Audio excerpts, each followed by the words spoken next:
Previously on the Project Umbrella podcast. This quiz is the umbrella core of our podcast. It's fucking ruined.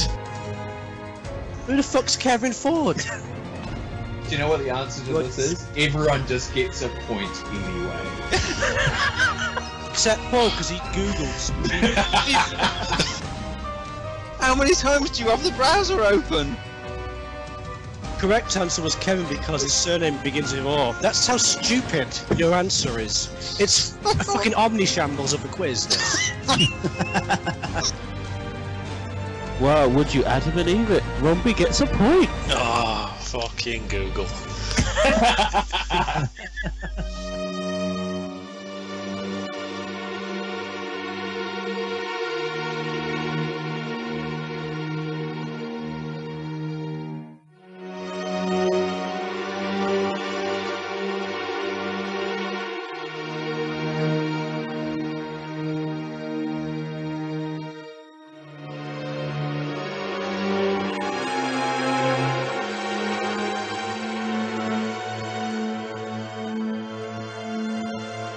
Project Umbrella.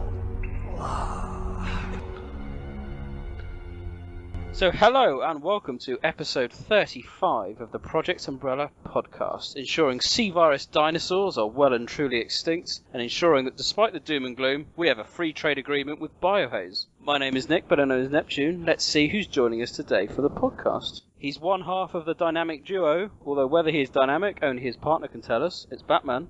Hello. Most tyrants have to wear limited outfits to prevent mutation. He just has to wear Spanx. It's Star's Tyrant. Hello. He comes from a country that invented the disposable syringe, very useful in biohazard, and crackheads around the world. It's Rombie. Hello.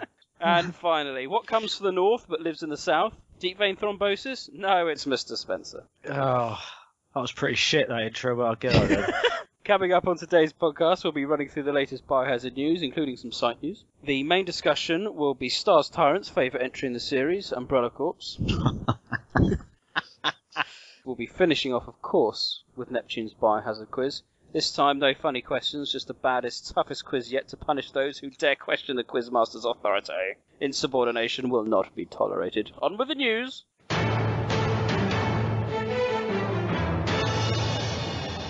So, first bit of news, everyone. Resident Evil 4 High Definition will come out on the current generation of consoles on August the 30th, with all contents from previous versions intact. No word yet, of course, whether there's going to be a disc release, because, you know, they don't like to do that nowadays. But it is expected to follow shortly as a digital release, coming in at £15 or $20.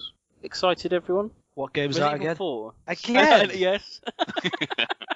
Why? It's had like a million fucking releases. Yes, that's right. What platform is it? PS4 now? PS4, Xbox One. It'll just be a straight port of the Ultimate HD PC version. Jesus, why? The only way I would put money down for it, I think I said this in the last cast, is if they remaster the Separate Ways cutscenes, but that'll never happen. So I'd likely skip this one. People stop buying it. People will buy it, because Capcom know there's a lot of tossers out there that are like, oh, add that for my collection, or I'll put that on my shelf, it'll sit there gathering dust for the next few years. Don't buy it! Waste of fucking money. Go out somewhere, watch a film.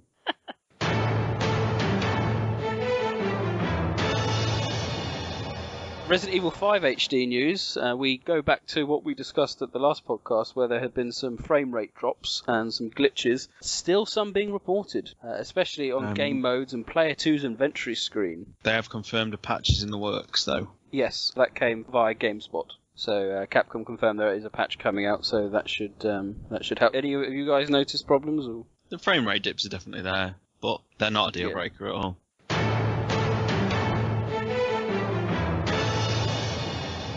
Cool, we're zooming through the news today. Apparently, Leon S. Kennedy will not be making an appearance in Resident Evil 7. I know, John, you'll be very disappointed with that. Jason Faunt, who was Leon's mocap actor for Resident Evil 6, says he's just completed 3 weeks in Tokyo performing Leon in the new Vendetta movie. Oh, cool. Jason what? Faunt. Is he that bloke that works at NASA? Possibly. Possibly. But I know we're all very excited about the Vendetta movie, if not to see that Ducati, of course. Effectively got announced through a motorbike trade show. Oh, that's fucking stupid, isn't it? There's some tie in there. But the average Resident Evil fan is a neckbeard who can't afford a motorcycle. So who's it catering to? You know? No one. Waste of time. It's the same reason you have $1,400 jackets in Japan. No one from Capcom has spoken to Jason Fount about Resident Evil 7, and he believes he would have been told should he have been invited back to play Leon. So there we go. I think we've had enough of Leon, haven't we? In between the many game appearances, big numbered games, and 2 CGI films, I think that's enough. To be fair, I think we've had enough of pretty much most of the main cast of Resident Evil at this point. You know, I think we're all fed up of Leon and Chris, Joe. They're not iconic characters. They're fucking boring. They're boring, two-dimensional characters. Leon was great in Ori 2, because he had that sense of vulnerability about him. But then in Ori 4, it's just, there's no danger because you're not in any threat, because you don't feel scared or vulnerable like you did in Ori 2. You know, don't know why people care about it. We had enough of all of the characters, I'm saying. You know, not just Leon. I think one of the problems is that they're all getting on a bit. I could happily see Sherry again. Yeah, Sherry's fun, but, you know, a lot of the older ones that we'll know and love, in the game universe, they're now, mid-40s? Ark Thompson could be in his 50s and I'd still have him back. In a heartbeat. Aren't you married, though? You're married, aren't you? Yes. I clutch his picture every night in bed. You're just there lying in bed, you got like a framed portrait just stroking it. And I gaze at Damnation and think how cheated I was when I saw those pictures of Buddy.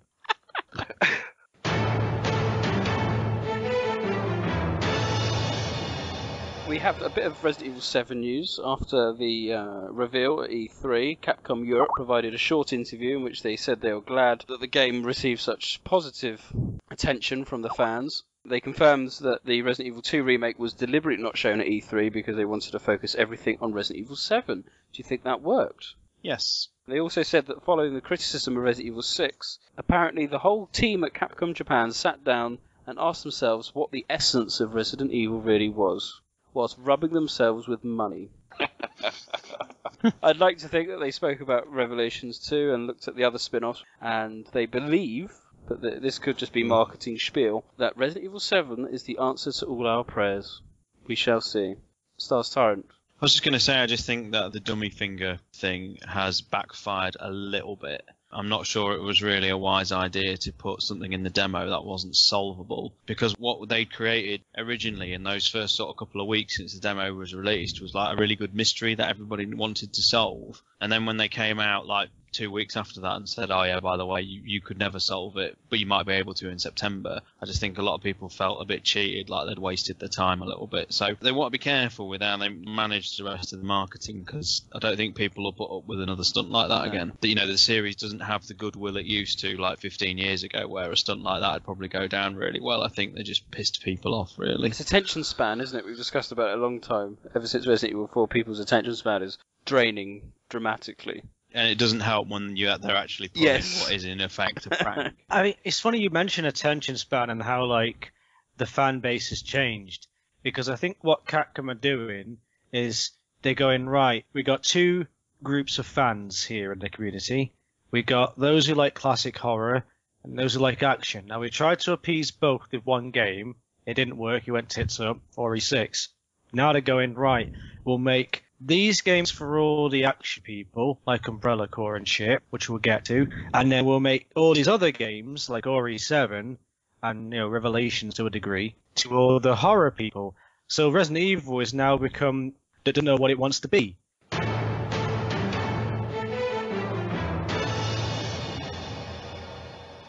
So we have some updated game sales figures, which is always exciting, and I think good news. Good news. A remake from the GameCube in high definition, 1.3 million copies, which has almost caught up the entire sales of the GameCube original in less than 2 years, showing how silly it was by Capcom to try and restrict it only onto the Nintendo system. More impressive, I would say, though, is that Resident Evil 0, 1.25 million already. And that's surprising. It's good, isn't it? Yeah. And the remake had a big head start over Zero as well, so I think that's done very well. It surprised me. I wonder if that has something to do with the fact that the Origins pack was released physically in Western territories as well. People like discs. Yeah. Particularly like a community like Resident Evil community, which is very much like collector driven and, you know, enthusiasts. Yeah, and I think because the series started when that was the only option, it's not like, it's a new franchise starting out today when, digital download's always an option. Going back to PlayStation and Saturn days, it was only on disc, so people have it and they want to keep it. So back to console power as well, because if you actually look at Capcom's list of titles here, Outbreak on the PS2 has sold more than Zero and Remake and Resident Evil 4 on the GameCube. Wow. That's quite shocking, really, isn't it, when you break it down? And Resident Evil 4 did quite well on GameCube. It sold 1.4 million on GameCube. That had quite a big advertising. I remember at the time, it was a big deal, this game coming out, and I had to go. The Basingstoke HMV was the only place that was selling it, because it was selling out everywhere, and make a real special trip to a HMV to go and get it, and I was so excited.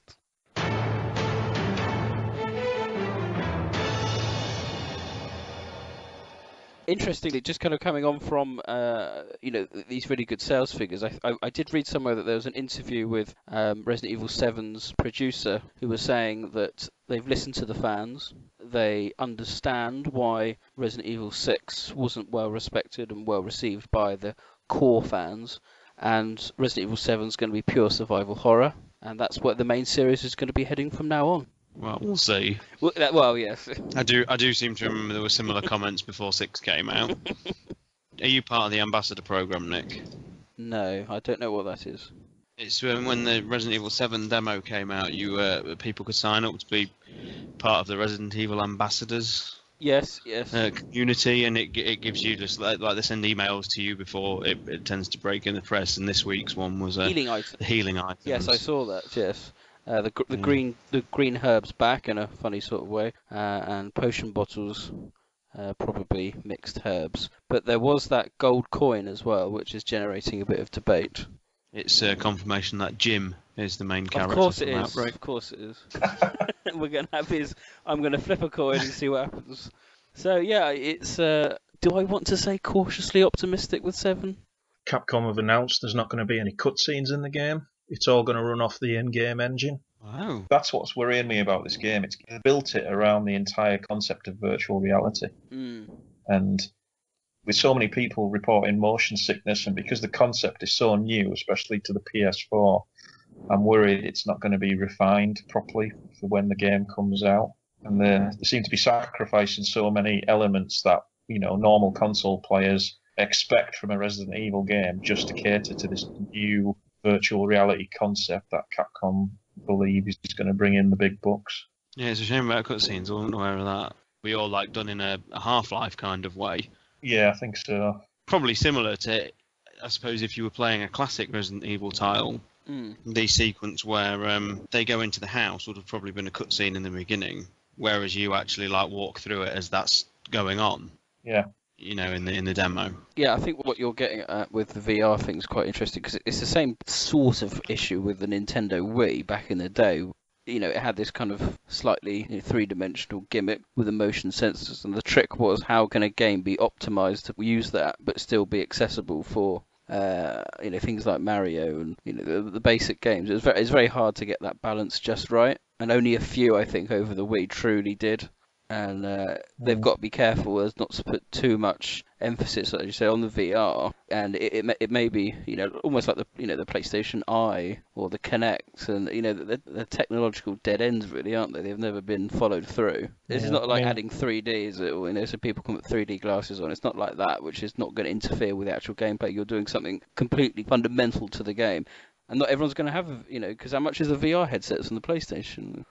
Well, exactly. Capcom need to be very careful, because a lot of people have already spoken out against the first-person perspective, and they want to be careful not to alienate, the core fans, because I would say at least 70% of the audience playing this game won't be playing it with a virtual reality headset. Yeah, it would take something spectacular, I think, for a lot of players to make that investment. It can't just be one really good game. It's going to have to be lots of, you're going to need all the big names going. Well, if you want to play this game properly, you're going to need VR. I think it'll be interesting to see how the combat system is going to play. I think that'll be a big turning point for it.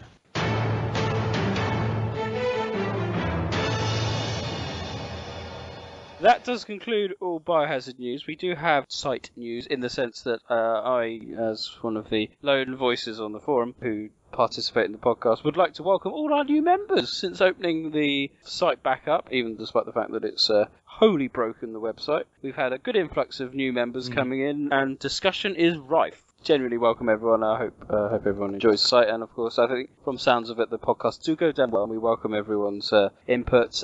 As with all these things, if you've got questions for the quiz, it's always great, you can send them to me by email, and we've got a few people that want to be guests coming on, which is great.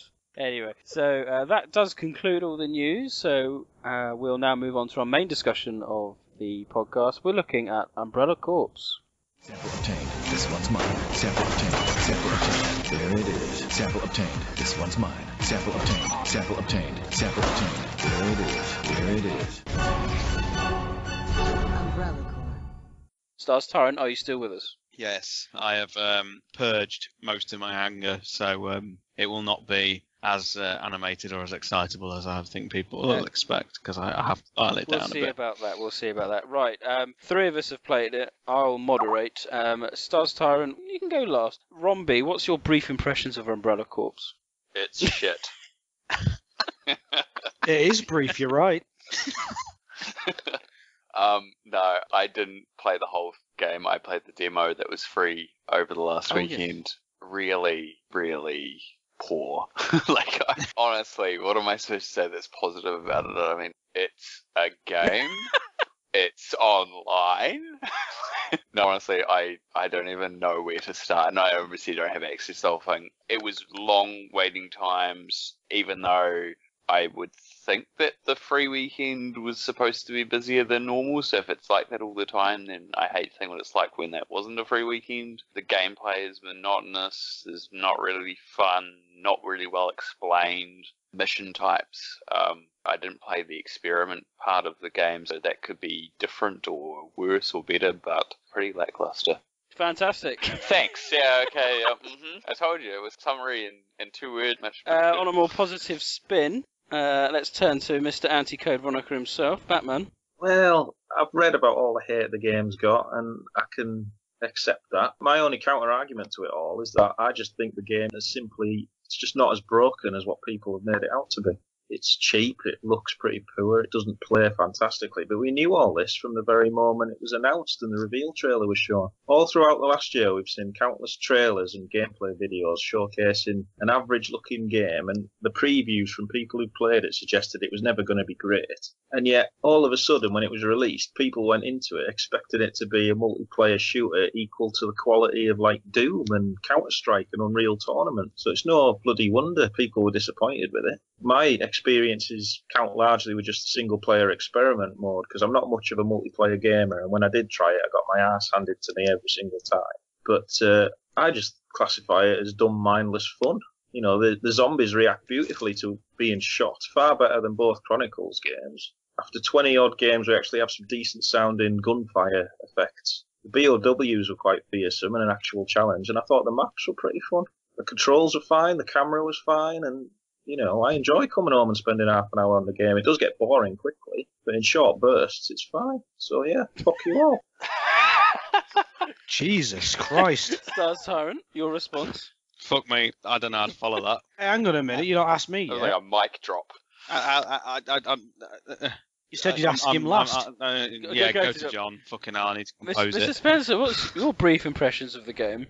I don't know, I didn't play it. I played Overwatch instead. It's a better game. Go to Sean.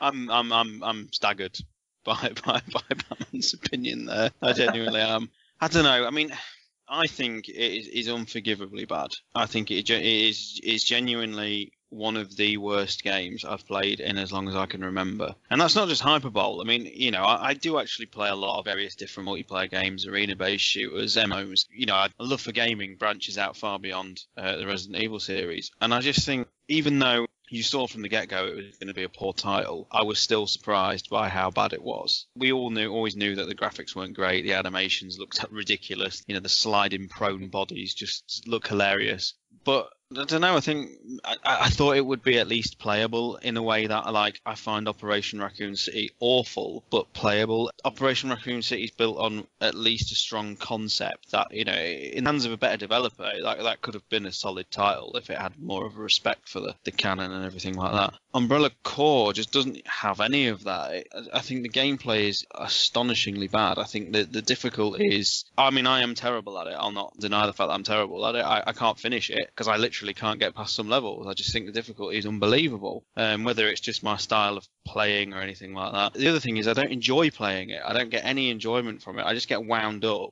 I think it plays horrendous, and I'll just finish this little opener by saying, compared to plenty of games that are free to play, and John mentioned Unreal Tournament just then. Well, the new Unreal Tournament is completely free to play, and it has within it astounding production value compared to what Capcom have charged £32 for the deluxe edition. It has no merit in any way whatsoever for me, and I think the only reason it gets a pass, I said this last week, I say it again, is because it is attached in some loose way to the Resident Evil series. Without that, no one would care. It would have been forgotten about long ago by now. We've got it. But what is it? Do not concern yourself with things you cannot hope to understand. Well, that brings us nicely onto the canon element and the first discussion on the dilemma that the game creates with the canon of the series. We had mixed messages, I think, as the game was in production, and it started to have a big odour of Operation Raccoon City as to whether it was canon or not. I think the developers were at fault for that again with this game. And we're kind of left in a situation where, as Stars Tyrant just said, it's very, very loosely tied to the series. Does anyone want to expand on that as to what elements of it are canon? Well, the funny thing is, the explanation they gave on the official website of these rival companies going into infection zones trying to steal data, it's not really about that at all. The single player is more about you play as like a new character called 3A-7, that's his code name, and he's essentially being trained up to be the new hunk.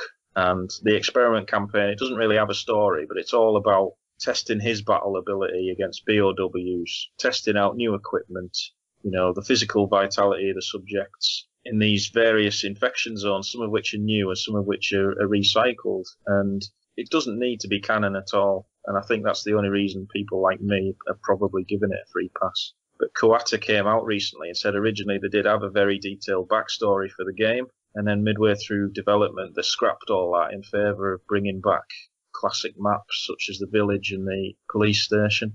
But yeah, I thought the experiment campaign was fine. I was pleasantly surprised by the files. It doesn't add anything of consequence, but it was the little tidbits it did get was quite interesting, I thought. You say files, do you just mean like the opening descriptions? Yeah, pretty much. Did you finish the experiment campaign? No, I've had to watch it online. I can't do it. I get to the Kijuju levels, and when you've got to go down into that bloody sewer area to fight the weird Plaga thing, I don't know how to play this game well. That's the problem. Nothing I seem to do can get me through it. I try sort of taking it steady and stealthily, and then I just get one-shotted by a zombie I didn't know was there. Or, if I try and rush through it with the brainer and just try to do maximum damage, I just get swarmed really quickly.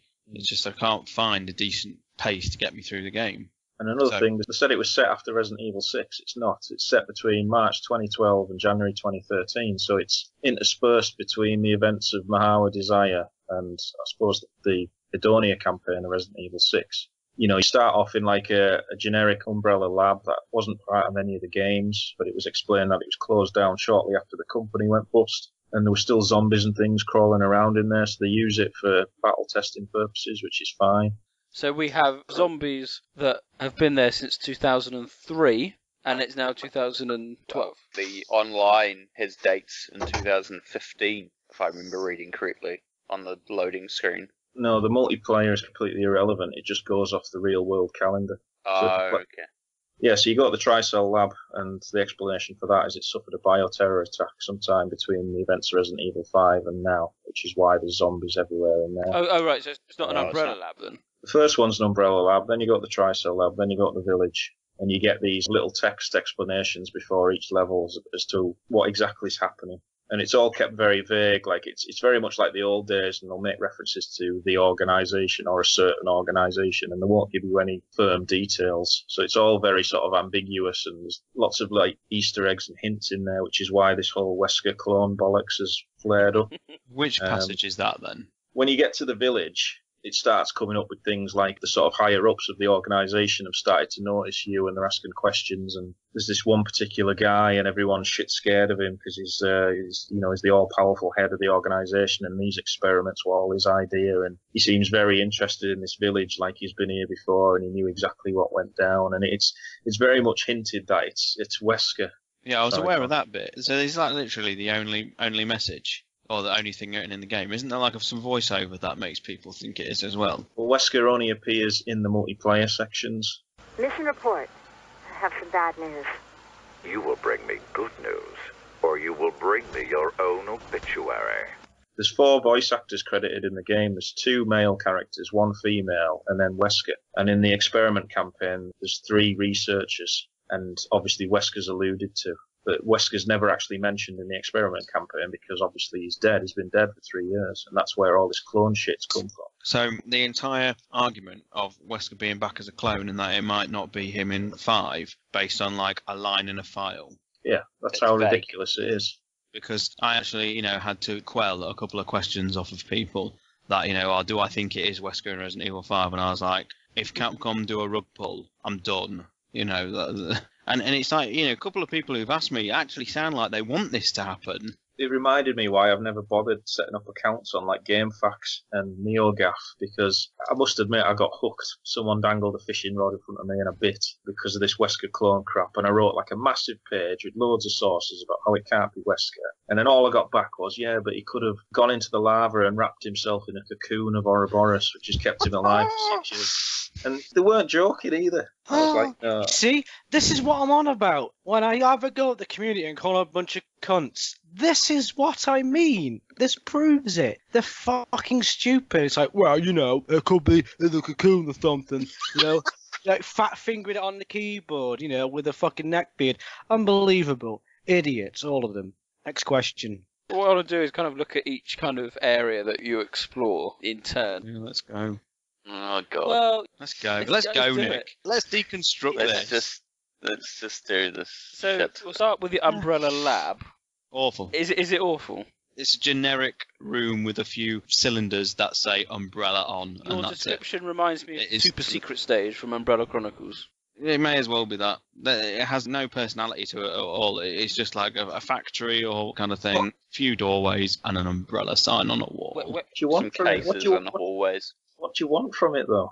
It's just a bloody multiplayer map in an umbrella factory. Because I think I think one of the things that annoys me about that is there's people putting a significant investment in the fact that, we're going to the Umbrella Lab in the game, and then what we got was a generic multiplayer map, and all they've done is just put the Umbrella logo on a wall. You know what? I'm going to agree with Batman on this. I'm sorry for interrupting you, Sean, but I'm going to agree with Batman on this, because I think part of the problem that you've had is that you went into it expecting too much. I think you got your hopes up a little bit too high. I thought, there could be some juicy stuff in here. Turns out it's just a shit game, just a bit of fun. I'm going to counterpoint it as well. And it's one thing to say, yeah, you've got your hopes up too high, but then you also think about it. What's the point of this game? Like, why would you market this to Resident Evil fans? Why would you even bother putting the name on it if you're not going to put any effort in whatsoever to actually make it relevant? That's the other question. Right.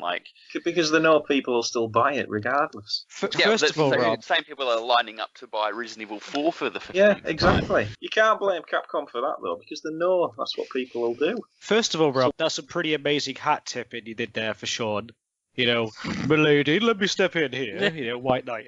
Second of all, that's what I'm here for. Point is, right, is that I think you do expect a certain level of quality from a Capcom product, from, a game that's got the Resident Evil logo on it. You expect a degree of quality, I agree. But I think what I was going for was that Sean went in probably thinking, well, there's going to be some lore stuff in here, as opposed to, it's just going to be... This wasn't even about lore. This was about really shitty game design. Like, this has nothing to do with the background. It's more about just like, we've slapped a logo on, rather than actually designing a lab that looks like anything that we've seen in a previous game, which wouldn't have been that hard to do. I just meant give it a bit of character, like, put some bloody tanks up with some BOWs in it, have every single hunter that's featured in the series in a nice, It's an abandoned lab that's been shut down for 12 years. It's not going to have BOWs and computers in it. I know. You what they should have done? You know how other labs you've had in the series have had computers and stuff left with dust on them. Like, look at all the stuff in Resident Evil 5 that was old Umbrella stuff, is kind of old and... That wasn't an abandoned lab. It was old Umbrella stuff. It had been abandoned up until Tricell had arrived. Yeah, so it wasn't abandoned. Umbrella Corps should have been like, the video game, SWAT 4? Fucking great game. It should have been like SWAT 4, but with like BOWs in it, same gameplay, because that's how I expect the Umbrella security service, what they're called, to be. Like SWAT, they have a protocol, not going around with fucking hooks and going, whoa, look at this, hey, what is all that about? That's not professional.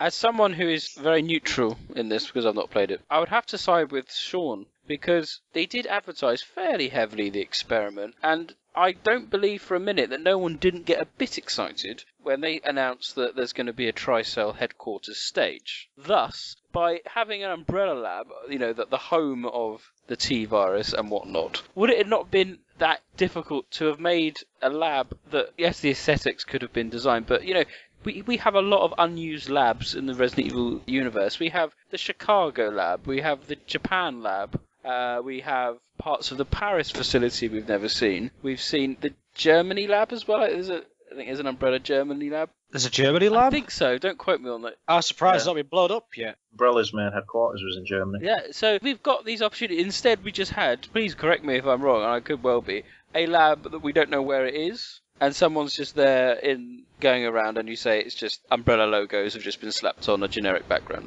Yes. So what? I don't see why it matters. Because why build a world, why build a world that in a game that's called Umbrella Corps that has... The thing is that all they've done is use the old maps, which are much more detailed. You have to admit that. They're much more detailed, the ones that they've actually been able to reuse ideas. So that looks even more out of place against the ones that they haven't done anything with. Is it supposed to be a training level? Not really, no. It's just a fucking generic abandoned factory that looks like any other sort of generic abandoned factory you're likely to see in real life, except with some pissing Umbrella logos on. Do you play lots of games that are just generic, bland messes? Like, is that what you would like to play? You don't actually care about the art direction in a game at all? Is it? Well, we're not talking about the entire game. We're just talking about one map. The opening map of the game, which is set in a rundown bloody factory, and that's exactly what it looks like. This is a bit rich from someone who doesn't like Code Veronica. But the Tricell lab, in comparison, is really detailed. But that's my point. Like, why? So it's not the whole game, though, is it? Yeah, but I'm just saying, why is this one level get a pass when all the others aren't actually that bad? And the maps that use the old assets obviously look much better. Why did they just lazily map away and didn't say, oh, it's an Umbrella lab because it has a couple of logos? They could have actually made something decent, but they haven't. I don't get it. That's the point.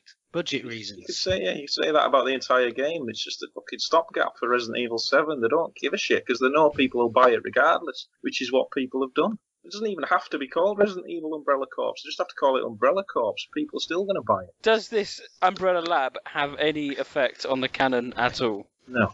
My apologies, sir. We failed. I don't need your excuses. You are hereby terminated. Moving on, Tricell.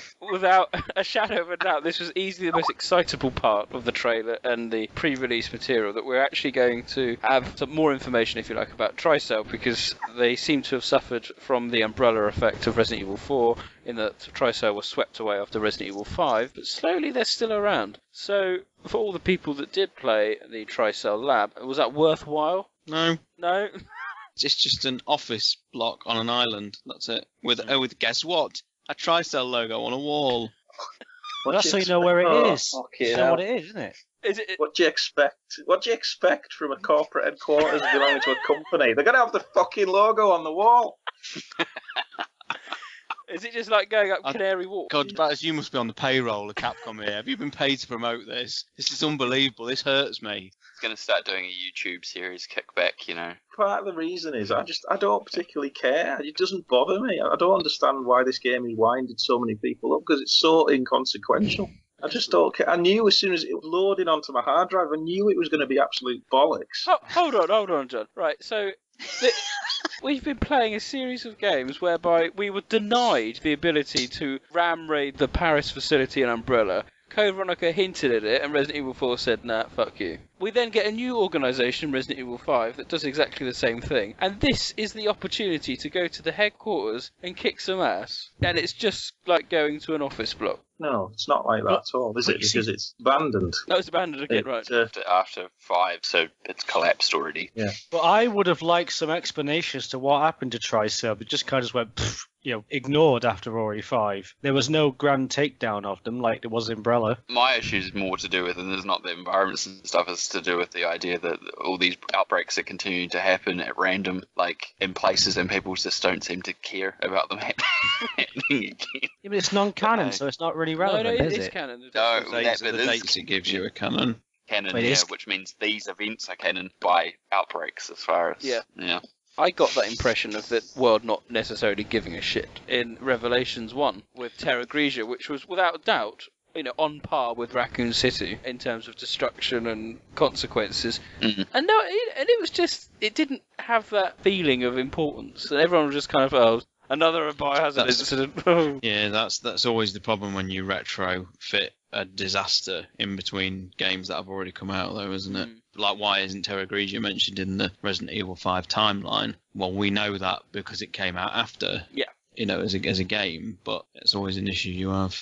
So we've got the abandoned Tricell headquarters. Bats, do you want to talk us through what you do in the scenario? Well, there's nothing to talk through. It's just a map for a multiplayer shooter. I'm just saying, it's nice that we get to see a little bit more of Tricell, after their collapse. Who would have thought we'd ever see anything from them again? So what do you do in the experiment? You turn It's up. like I've said, there's no forward-facing story to Umbrella Corps. Capcom have been very clear about that from the beginning. All you get, they've not lied to you. They're not trying to missell you anything. They've tacked on a single-player campaign and thrown in a few text boxes at the start to try and, make a little bit of it sound relevant. And all you do in the experiment is objectives like find 5 briefcases or protect data points, standard stuff in multiplayer shooters. That's all you do. There's no characters, there's no proper dialogue or anything like that. But again, we knew all this going in. I had absolutely zero expectations from it, and these little text boxes, as inconsequential as they were, I thought they added some nice little details, so I walked away happy in that respect. It does work for Capcom. Sounds like you've just been researching for the past 10 minutes. Going, yes, gotcha. He's read that off a document that Capcom sent him to, say, Umbrella Corps is a fast-paced shooter for today's generation of gamers. Who don't need to think about their shooting or any consequences regarding anything. It just needs a very vague tie-in to justify its existence. Your fucking Skype picture, Rob, the Waynesworth, the Pizza Hut, that's Batman right now with a fucking Capcom. He's sitting there, he's got a copy of Umbrella Corps in his hands going, yes, it's fantastic, holds up to the camera, drinking a can of Pepsi. I would do that. Well, maybe bonus points for an honest effort? I have no interest in honest effort, only results. Okay, well that's the Tricell level. We now move on to more familiar territory with the return of the village from Resident Evil 4. Stars, what was that level like? It's quite faithful in terms of how it's made, and it doesn't look bad, but the reason it gives you in the game is nonsense. The village was quarantined, and then it's an old type plaga that's resurfaced and reinfected the local. I might have got that wrong, but I mean, this is within a series which has, blanket bombed any area that has had infection. So like look at Torlo. Well, that seems to the only place that didn't get destroyed on its own merits was like Raccoon City and Torloaks, and they both get destroyed. And then you have Terra Grigia, which is sterilised through the what's it called? The satellite laser.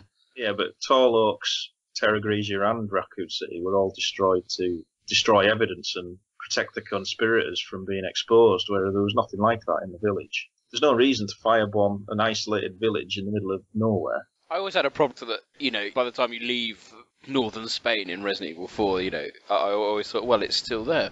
Raccoon City was bombed to stop Umbrella getting the G-Virus. Tall Oaks was bombed to stop anyone from finding out Simmons was responsible. Terra Grigia was destroyed to stop people finding out Lansdale's connection to Veltro. But the other problem I have with this, it undermines the other thing about any other storytelling that's said they've gone in and tried to help the village and clean up afterwards. Also undermines a little bit of the sad backstory you get in the end credits of Resident Evil 4 about how the village itself is manipulated. Other than obviously having to justify the player map, it didn't need to be justified. It's the worst part of it. That's probably the thing that most annoys me about the game, is that all this sort of stuff could have been... You could still have your canon without having to justify these maps. They would just be maps. Yeah. Especially considering that RPG is a recreation. I agree with you there completely. I initially thought that labs like the village and police station would just be multiplayer-only maps. But Capcom, again, they've obviously just been cheap, haven't they? They've only designed 8 maps for the entire game, so they're going to have to fit them in somewhere. I mean, yeah, I'll have it. It's obviously contrived, but it's not impossible to suggest that some of the Plagas may have survived post-Resident Evil 4. I mean, you've got to remember, the village was a massive area. It was surrounded by forests, mountains, caves. There was an island, a castle, a huge lake. So even if they'd sent in teams to cleanse the area, it's quite reasonable when you think about it that some of the Plagas would have survived and then gradually spread again over time and reinfected the few people who, breached the quarantine zone. I just think it's more that the village has unchanged and obviously is just literally copy-paste for the most part. And it didn't feel like time has changed at all there and things, and which is, I guess, some ways justifies the idea of the Plaga coming back. But I just know that at the end of it, it's just a cheap, tacky reason to reuse that map rather than actually having any merit behind it. And I think that's what bugs me. That you could have actually put some effort in to explain it, and nothing did. It's just the laziest excuse. Oh, I agree. So, okay, as you said, that makes partial sense with an old Plaga kind of coming up. With the Tricell and Umbrella Lab, what's caused the outbreak?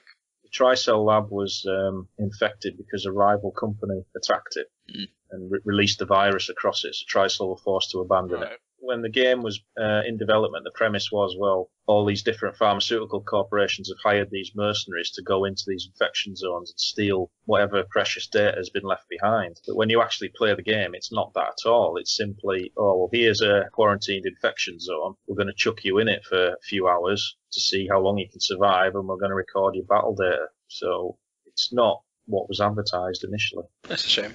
And I think the Umbrella Lab it had been infected, and they just decided to close it down.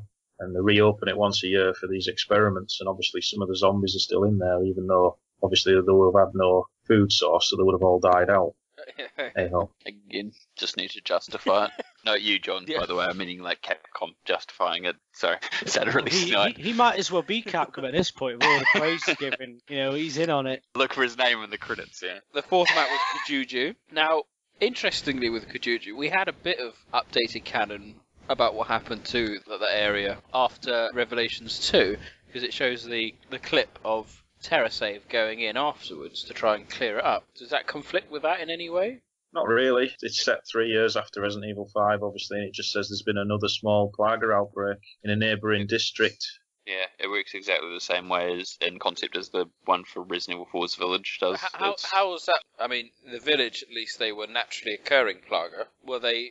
you have to remind me, Resident Evil 5. I was of the opinion that the Plaga was bought. Yeah, but it could just be like the other one, like they didn't kill them all. And obviously the Type 2 Plaga can reproduce a lot quicker than the original strain. Could be someone went exploring in a cave area nearby and there was still Plaga around, and it's... Yeah, I can understand it. There's no sort of Ouroboros plot behind it or Tricell behind it, so it's a lot smaller scale. You see BSA, Jeeps and stuff there, so... I think it's just an ongoing outbreak, and this company have just thought, oh, we'll use it to test our operative and chuck him in there. It's worth saying as well that it's not the Village from 5, it's 2 different. No, it's not. Oh, isn't it? No, it looks similar. Made of assets. But the layout is completely different. It has an underground section as part of it. They've put a couple of pieces in it that are similar. Like you can go up to where what's his name gets executed.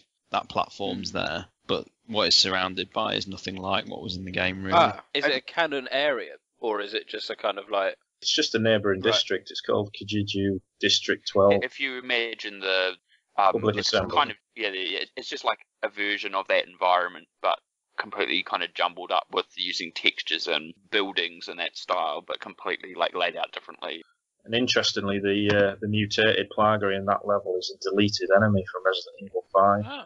Is it? Is actually removed? Yeah. Is it? Yeah, it's in the Art of Resident Evil 5 book. It's a creepy enemy, actually. It's one of the more effective things in the game. Yeah, really hard to kill as well. God, it's actually. I'm impressed by that. Research? Hell, they have actually done some research and put in a deleted enemy. Hell, it's a good thing I'm sat down. It could be a case if the enemy had gone past the art design stage and it was starting to be developed and then was dropped when they were going back and getting the assets for the map. Someone came across it and said, "Oh, we could put this in," which is fine. Sir, we've got it. Good. Now bring it to me. So we now move on to some of the more controversial areas. More controversial than the Umbrella Lab. We have the Raccoon City streets, which, if I remember correctly, instantly people said, "Oh, not canon. I'm not going to worry about it." But then, oh no, it's canon. Explain how. It's a replica. It's a replica. Okay, so it's copying the movie. No. Okay, it's copying Underworld. No. It is the game, but with abridged geography. In that they've put Kendo's Gun Shop round the corner from the entrance of the RPD. Yeah. Can you remember the old Resident Evil 5 PlayStation home area where you could sort of walk through the public assembly, but obviously if you went round the other side of the building, you could see all like the wooden constructs. I just imagine it to be somewhat similar to that, and why not? I can imagine it being situated in an abandoned aircraft hangar somewhere and use it as a combat testing arena. Why not? And where are we? Where are we in the world when we're playing it? Just says it's highly classified location, and everybody has to be put to sleep to get there. Oh, right. And so it's the opening street outside the RPD with Kendo. Yeah, and like a little sewer underneath it. Okay. So it begs the question, why would a company go to that level of expense to make Kendo Gun Shop? Well, they've not actually made the shop. They've just made like the front entrance and a sign. Yeah, just to look like the shop. And like bits of the streets, and the only real construction that's quite major is the gateway itself and all the garden in the front of the RPD, in the front of the RPD building. So. And a possible explanation is they said this map is designed to test close combat skills, which is what Hunk. It's very, very small. They obviously mentioned Hunk and said, well, he survived Raccoon City, so. Okay. So that moves then neatly onto the RPD Hall, which looks nothing like the RPD that we know. It's just the same, it's another replica, but they even say that it's not 100% accurate, which is probably a dig at the fan base who scrutinise these things. An in-joke. Yeah, why not? What are you fighting in these two areas? Just the same usual zombies, other people? Zombies, dogs, crows. The crows are shit in this game, they are annoying. Oh god, the crows, yeah. Yeah. Pain in the arse. Yeah, it's just T-virus stuff. There's no C-virus or G-virus or T-Veronica or anything in this. It's all T-virus stuff. Okay, so nothing controversial. Capcom have been lazy because they've created this mutated zombie, which is it's basically just a fast-moving zombie, but they've used the skin of the Bloodshot from Resident Evil 6 just to confuse people. But it doesn't move, act, or sound like a Bloodshot at all. It's just a generic mutated zombie with no explanation. Just so they have a variant in the enemy type. And this is what appeared in the Antarctic Base. Yeah, but it's introduced at the Raccoon City Streets level, because that's when you get your zombie jammer. But the mutated zombies are immune to the zombie jammer, so they've just tried to make it a little bit tactical, because the zombie jammer is actually a really cool mechanic. I do actually agree with that. The idea is quite cool, because as I think I've said about Operation Raccoon City as well, is that the one thing that was at the core of that, which was quite cool, was this that multiplayer is player versus zombie, and it is just another element to that idea. I think it's a good idea that's potentially just been squandered, unfortunately, again, as far as the online goes. So we don't think this Bloodshot skin is firstly a Bloodshot, but not even a canon creature at all? Well, I don't think there's any C-virus creatures in this game. There's no chrysalids. The zombies don't display any C-virus traits like picking up and using primitive weapons. The official site says they're all T-virus. The mutated zombie isn't called a Bloodshot. There's no references to the C-virus in the in-game text or anywhere in the experiment. Even when you see the creature up close in the game, it doesn't really look like the Bloodshot's picture. It just looks like sort of a hunched zombie that's covered in slime. And chronologically, it appears in the RPD Streets replica in August 2012, which chronologically, at that point in the timeline, only Neo, Umbrella, and the family are aware of the C-Virus's existence. The files in Resident Evil 6 prove that the C-Virus wasn't used in any sort of bioterrorism incidents or wasn't even known to the outside world until after Edonia, which is obviously December 2012. So whoever this organisation is that's running the experiment, they obviously wouldn't have access to the C-Virus at that point in time. So that's basically why I just don't think it's a Bloodshot, and Capcom have just been lazily recycling designs. I think they essentially just needed the zombie equivalent of the mutated Plaga enemies you find in Kijuju and the village that are immune to the zombie jammer. It's more of a tactical gameplay device for the multiplayer modes than anything else really, but it doesn't really matter if it's canon or not. You could say it's canon, but we don't get any explanation behind it whatsoever, so it doesn't really matter. They've just taken the Bloodshot skin and put a few extra spikes on it. It's not an Ouroboros creature. No, there's nothing like that in it. Well, sir, what did you think? That was satisfactory. So, we now move on to Antarctic Base. The prosecution will be Rombie. What charges are you levying against Capcom for the Antarctic Base? A logical existence after bomb detonation.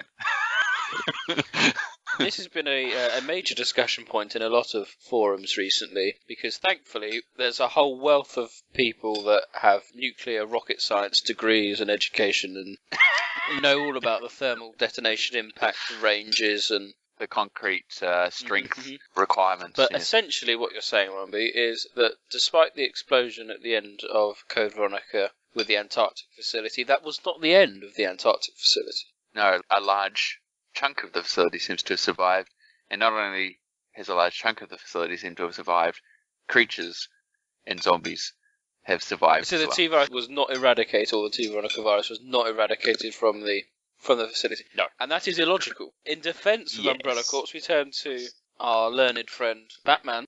Antarctic Base, never heard of it, didn't get that far. No, I can't justify it. It shouldn't be there. Simple. Oh, really? Okay, right. You know, there's no realistic story where you can fathom that it survives. It's a bit of a cheap retcon, really, just like they did in Aliens Colonial Marines, where all of a sudden we're expected to believe that most of the colony survived the thermal nuclear explosion. But in terms of the zombies and the creatures in the Antarctic, I would say they've just been purposefully put there by the company running the experiment, rather than zombies still being there from 1998. The mutated zombies were also purposefully put there in a contained environment to test the zombie jammer, and this is where the zombie jammer gets perfected, and the rules of the experiment change, shall we say, and Beatrice Bertrand, the woman running it, then is given orders to kill you, and when she fails to do so, she is killed herself and replaced by someone else who is not named. I only like it because it's not 100% accurate, but it's there's definitely recognisable areas in there, like the sorting warehouse, and there's the big hole in the wall that Steve made with the digger, and the digger's left outside. So I was expecting it to be like Operation Raccoon City, where it'd be completely unrecognisable and they'd just call it the Antarctic Base. But they've actually made a little bit of effort with it. This is another reason why I had issues with the Umbrella Lab being so bland, is that, like, I'm not saying there's another dig, but, like, you know, when there is actually occasional bits of effort put in, like the Kijuju level being, you know, a new layout, and this Antarctic Base, which is using assets that haven't existed before, there was an opportunity to make a historic old Umbrella Lab that was an old historic Umbrella Lab rather than a bunch of generic hallways and rooms. That is entirely my original annoyance with that. I think most disappointingly is, like, from a canon point of view, there's no way the Antarctic facility can happen, but typically it's one of the better levels of the game. Yeah, I think you said, Sean, in the last podcast, actually, there's lots of good, like, kind of air vents and things like that. It flowed quite well as an actual area to play in. It worked quite well.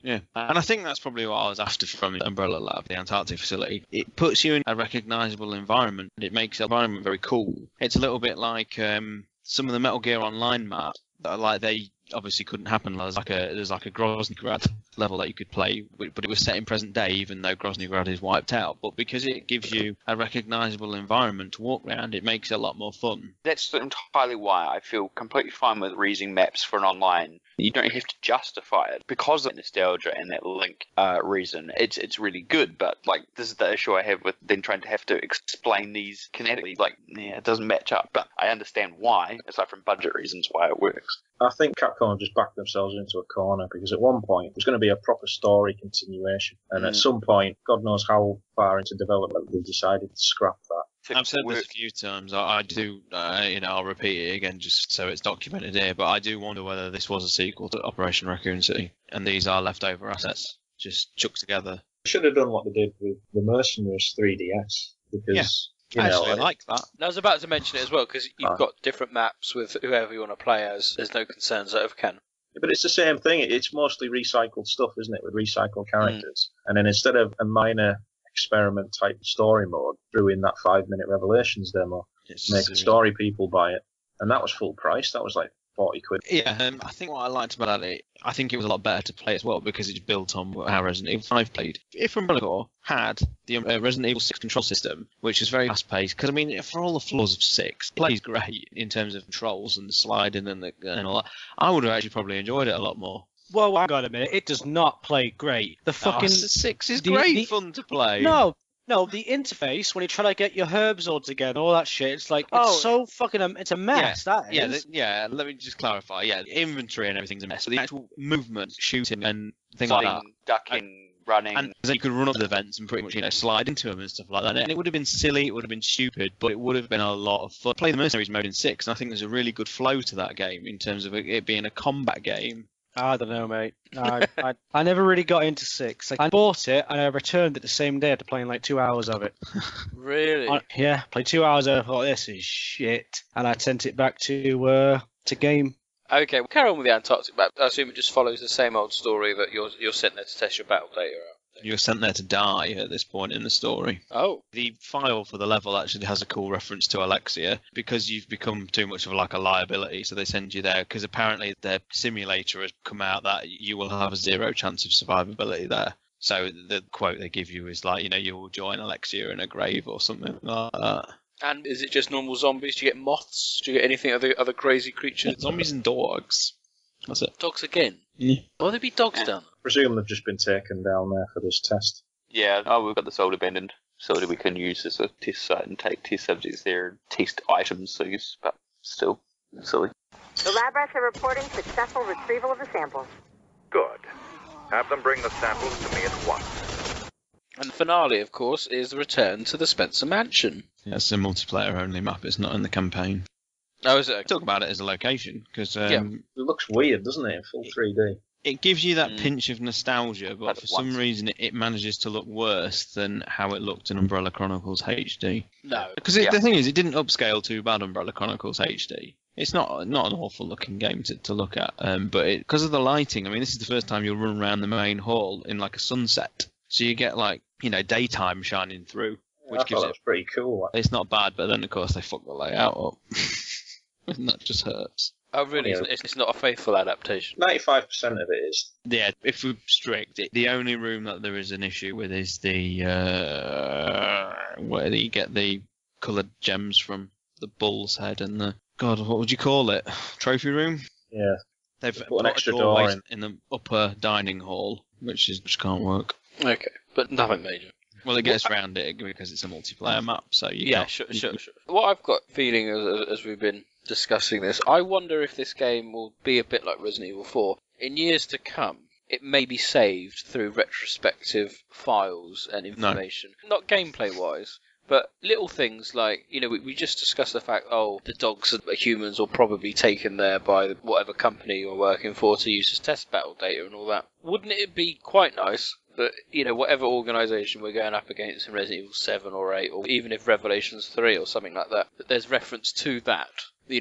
This organisation taking test people, a bit like what they did in Survivor, taking them from Africa or whatnot and dumping them in there. And through that kind of process, not the gameplay, but just through that information, it kind of retrospectively makes it a bit more sinister as to what you're doing. Yeah, I agree. That's another reason why I like it, because this experiment thing is something that's happened behind the scenes of the series right since the very beginning. I mean, you'll only ever get references to it in the Japanese books, but things like the pistol that the UBCS used, for example, that was developed based on experiments such as this, where UBCS teams were put into controlled infection zones to gather combat data and weapons analysis. So it's going right back to even the first game. I mean, the whole purpose of Umbrella thing in regards to the Mansion is, well, there was an outbreak on the Mansion. Oh, it's a good time to be able to test combat data. You know, that was an Umbrella order. You know, it's an ongoing thing. I don't have any issue with that either. And it could get stronger by subsequent games and other media that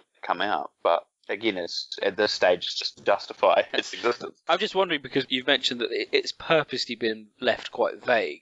I wonder if that they've done that, knowing that they may come back to it, or they may not, in the future, and then they can be able to reference it with a lot more ease and have a strict canon timeline as to where things happen and things like that. I think that's what John said earlier about it being them writing themselves into a corner, really. It would be an interesting development then with a game series, because we've always discussed on the podcast about how they are running out of ideas, scale, what to do with the main series.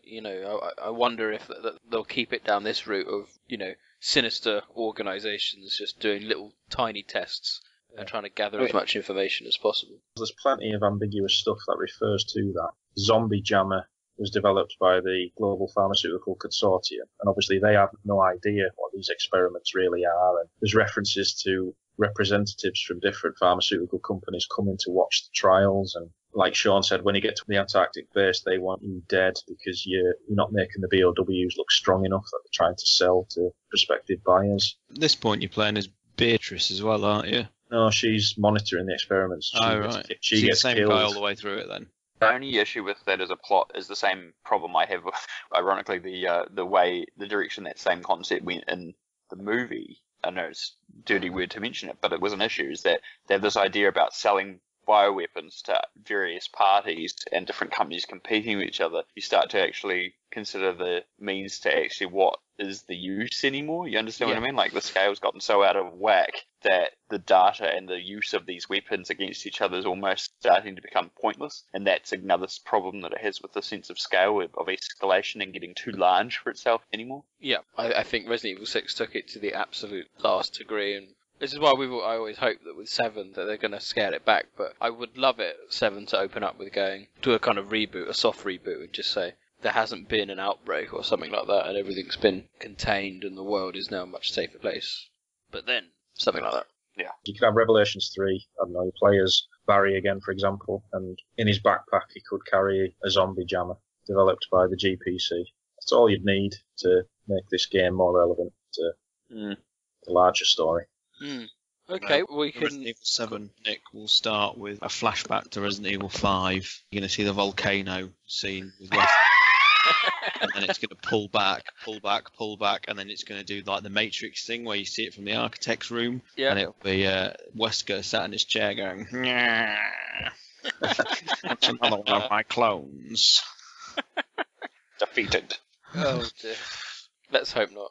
But fans still love Wesker. They would be silly to get rid of him. Well, no, but he's living on through like Jake. He's living on through Alex. The best thing they can do to a character sometimes is let them have a bit of a legacy, not necessarily stick around. I tell you, we'll talk about this at another podcast, but I'm halfway through the stage, and the more I watch of the stage, the more I hate Resident Evil 6 for killing Pierce. I know, but it's making his death resonate more now, because timeline-wise, he appears in the stage, Mahawa Desire, Edonia, and then by the time, he dies at the end of 6, it actually means something now, because you sort of know who he is. I think Chris should have died then. Yeah, should have been Chris. That would have had way more impact. Yeah, but then you were, like Sean mentioned this at the time, he said you'd simply be bringing Chris back into the series just to kill him off, which would have felt cheap, considering his story was concluded at the end of 5. That would have also felt cheap, yeah. You should have died in 5. Undermined. You should have died in 5, but I say. That wasn't going to happen because the undermining of the whole Jill-Chris thing, where he already thought Jill had died, kind of wouldn't have worked. I'd have had Jill actually die. Of course you would. No, she actually dies,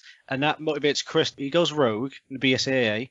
They're trying to track him down. Barry's the only guy that's helping him out in this one-man vendetta against Wesker, and he goes in this sort of MGS4 style march to defeat where he kills Wesker, but he dies at the same time. He sacrifices himself and kills Wesker. They both die. That'd be fucking great. I've no doubt Capcom are kicking themselves for killing Wesker off now, but yeah, if they ever brought him back or brought a clone, They brought his son back, so a clone isn't that far out the fucking but no, that'd be too much even. It still should have been Alex's son. I can't believe they didn't pull that blinder with Rev 2. I thought you were toast. Wow. Indeed. Your resilience is commendable.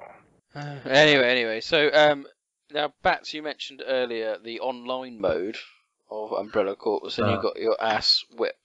I was playing it, and I'm not great at multiplayer games either most of the time, and I was doing quite well. It's so basic, it is very bare bones, even for this type of gameplay. And the worst part of it is it's really unexplained mission briefs. Like, you literally load in, and you might have like a multi-mission map, and it just tells you, it'd be stuff that's in the single player, because obviously I haven't played the single player, I've only read and watched a little bit online, but you go into a mission and you have to collect the enemy collars or the tags or basically information and data, but sometimes how you do that is really, really, really vague. Like, and until you've actually played it a few times, you don't know what's actually going on. So a lot of the new players come in and they're just like shooting enemies and kind of shooting each other and really not actually doing anything towards the actual mission progress of what they're actually supposed to be doing. And so I mean, it's all functional in that it is an idea, but it's definitely not a fun online game. I mean, if it wasn't even fun as a single player game, it's not any better. This game should be fundamentally better for being fun as an online game, and it's just very generic and bland, and there are better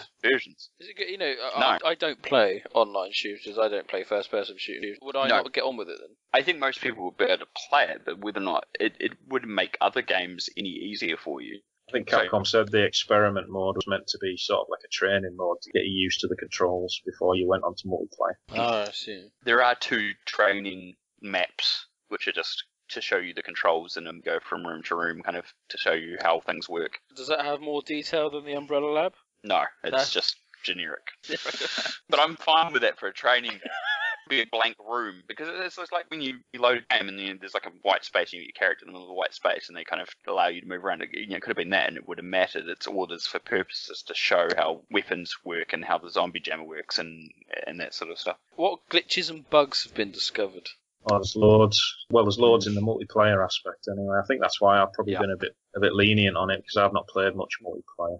But I think the matchmaking's all broken. Like, if you start on level 1, the game will quite happily pair you up against someone who's on like level 100, so you've got no chance whatsoever of winning. I know a couple of times I played it, it took me straight to the game over screen, so I'd not even started and already I'd been killed. But spawns are really, really bad. Yeah. Because the maps are so small, it can literally plop you back in front of someone. You barely got an idea of where you are, and immediately you've been killed. Some of the enemy attacks are kind of a little bit weird at times on the online, though that could have been my connection in regards to how it was. But that shouldn't be an issue. Again, that has to do with online services. Another problem is you can't do simple things. Like, it always has to be 3-on-3. Like, you can't just have like a 1-on-1 or, you know, a team deathmatch or standard stuff for every multiplayer shooter. You can't seem to do that. Yeah, and that means waiting around longer for having to wait for more players. Instead of having certain modes with less players, you've always got to wait for the 6 players needed. Or, well, the game does allow the game to play with less than that. It won't start without 6 players. So what you're saying is that as a multiplayer experience of which this game is designed, it fails. It's lackluster. And there's a gem of an idea still here. I still think the 3-way enemy split of player versus player with bioweapons between them is still a really good concept. There is still something there. It's just, again, poorly executed. Stars, did you have any comment on that? Just that, I'll go back to sort of the free-to-play games, which are just in every way better. I've got better multiplayer games to do in my time, including like trying to hone skills on other multiplayer games that I actually do want to improve at. Dark Souls as well, you got. And just things like Street Fighter 5, trying to get into that in a big way. And, any time that I'm not honing that ability is, through playing a game like Umbrella Corps, it's just wasted because there's no long-term investment in this game. That's the thing. Whoa, hold on. we have customization options if you bought the Deluxe Premium Edition at 30 odd quid. There's customization regardless. I mean, it's not wasn't in the demo, but I know from what I've seen online, there's customization regardless. There's just more customization if you paid the extra, and it's ridiculous. And there isn't a lot of variation, to be fair. Like, when you say customization, it's different styles of, like, the same things. It's different colours, isn't it, of backpacks? Colours, yeah. It's Or, like, a couple of things and they look slightly different, and then there's a bunch of the same of that, with different colours. certainly not worth the purchase price of the Deluxe. I didn't hear good things about the legacy player skins either, because they're not really skins, they're just things that make them look like An Albert Wesker helmet. Yeah. So I haven't actually seen it. Oh dear. They're the only mention you get of other corporations as well, because you can put, like, company logos on your uniform, and they mention some, like, real strange corporations that we've never heard of. Which might come back into the canon, like you were saying, Nick, about the down the track, but they may not as well. Well, one of them is, because one of them's in the Heavenly Island manga. Wow. Shen-ya Pharmaceuticals is in Heavenly Island. One of their patches is you can put on your character in Umbrella Corps. So someone's done a made bit of research somewhere down the line. Yeah, the emblems contain some of the better sort of Easter eggs. Again, I think this goes back to an earlier time when we were planning a more substantial story. Because if you read the manga, obviously it's all set around that idle survival bollocks with bikini girls getting eaten by zombies. But one of them is an agent for this Shen-ya Pharmaceuticals, and when she sort of finds the old Umbrella lab on the island, which is the same place Alex Wesker was in Lost in Nightmares, she contacts her superiors, and then you see a load of Umbrella Corps mercs coming on like a hovercraft towards the island. So I was going to say, I'm convinced that information on the website was part of that original plan of the much more detailed story. I'd agree. More agree. Well, that would have tied up quite nicely, wouldn't it?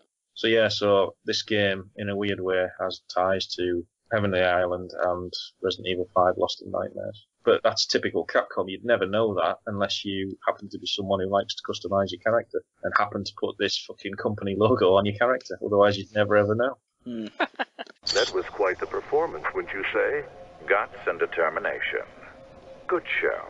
So, it's been out now. There's been an overall negative release, with the exception of Famitsu, who gave it a ridiculously high score.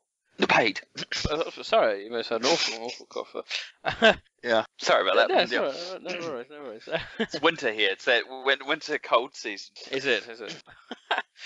I think we mentioned in the last podcast that this is the first game that was announced as part of 20th anniversary year. The theory that this is leftover assets or was the sequel to Operation Raccoon City, I personally think sits quite strongly. I think there's a lot of evidence to suggest that it was. What do you think Capcom have learned by this release, and do you think they'll do something like this again? No, I think this is the last thing they needed to get out of their system before they now forge on ahead with the direction. This was your hopeful thinking, though, wasn't it, Sean? It was for a few years ago, but then I wasn't aware at the time that this was around. So you are hoping that there is nothing like this still floating around in the... I'd like to think not. This was, redundant from its inception, and it hasn't delivered on its release either. So, someone who probably doesn't work in Capcom anymore, you'd like to think, has greenlit this game some point down the line. And whether it was an original Operation Raccoon City sequel, whether it's something they actually had a lot of ambitious plans for, at some point that shifted,